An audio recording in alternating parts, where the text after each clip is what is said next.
Welcome back to Everyday Kentucky. Almost exactly 1 year ago, Lexington firefighters got a call for help from eastern Kentucky. 9 members hit the road first, along with 2 boats. They'd make more trips in the days to come, rescuing people from high waters and searching for survivors who got swept away.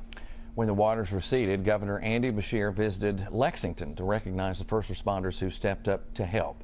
Some became Kentucky colonels, and some of them are joining us now here this morning to talk about what they saw when they went down there. We have Nick, Jason, and Wiley that are all 3 with us, and you were there extremely early, weren't you, to get down there and to see all of this. So let's talk about the first things that you encountered when you got down there. As we came through Jackson, we were actually headed to Hazard and received a phone call that we needed to stop and pick up 2 people from a school just south of Jackson off Kentucky 15. And as we got into that area, it was obvious that we weren't going to go much further. The Troublesome Creek there, where we ended up operating for the whole day, had flooded to a point that it was just impassable. And calls kept coming in after the initial 2 rescues, so we stayed and worked all day. But the water was impressive. There was no other way to put it. Houses completely submerged. There's a drive-in theater right there, and water up on the screen at the drive-in theater. Things floating down the river that you don't see floating. And so it was obvious that it was very serious flooding. Had either of you ever seen something like that or experienced something like that? What was that like? I think that was probably more than any of us have ever experienced.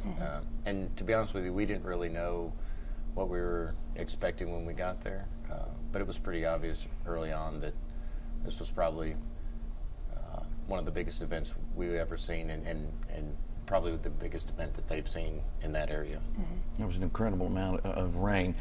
So, you know, on TV, we talk about all the time about, you know, flood safety tips: don't drive in flooded water, get to higher ground. What advice do you have for somebody that all of a sudden, like the lady we had on earlier, all of a sudden your home is full of water and it's fast, Yeah. It's rushing in? Get to the highest point possible is the first thing we need to do. Avoiding an attic, because you can be trapped in there and that becomes an issue all in itself. Avoid trying to get on the roof until the last possible second. People don't understand that water, when it's moving at about 7 to 8 miles an hour, 1 foot deep has about 300 to 400 pounds of pressure per square foot. So you're not withstanding that. It's taking you with it if you decide to get in the water. So staying out of the water as long as possible.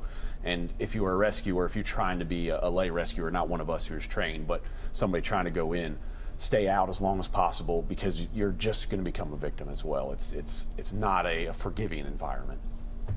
How has this helped you all? I mean, in a positive way, how has this helped you to better prepare for a situation like this? How do you feel? The training we do up to this point is always the best we can do with the situation we have.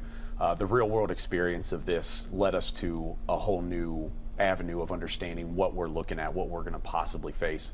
There's no training that prepares you for saying, hey, let's go down this creek and rescue 2 people. And on the way down, our first trip, myself and Jason, on our first trip, we passed at least 20 people on houses, you know, yelling for help.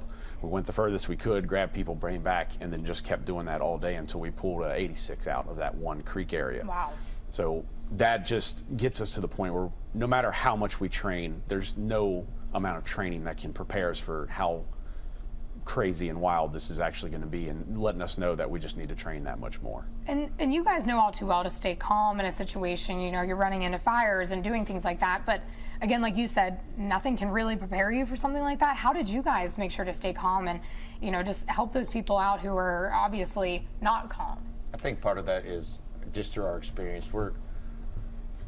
We've grown to be able to compartmentalize things so that we can just think clearly and try to, you know, think things out and not let our emotions get ahead, you know, a hold of us. And it was difficult, I imagine, right? I mean, to see all that, overwhelming. Yeah, and just hearing people's stories through the day was tough. And we heard about, repeatedly heard how people had never seen the water come that far or that fast. Talked to somebody that had they started to get their stuff together to leave, and by the time they were ready to leave, it was already into their house, and they were going to have to swim. And it actually, the current took their pants off, sucked their pants off of them while they were swimming. You know, just people clinging to things until boats arrived, and it just tragic stories and harrowing stories.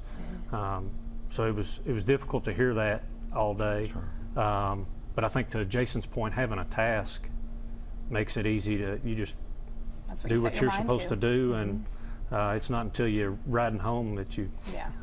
Right. realize what Yeah. you did all day. Well, I want you to know we appreciate Yeah. you all going down Oh, there, yeah. and I know the people down there appreciate it, and we appreciate what you do Yeah. every day of the week. Thank Yeah, you all for thank you being here. guys Thank so you. much for Thank coming you. in. Appreciate it.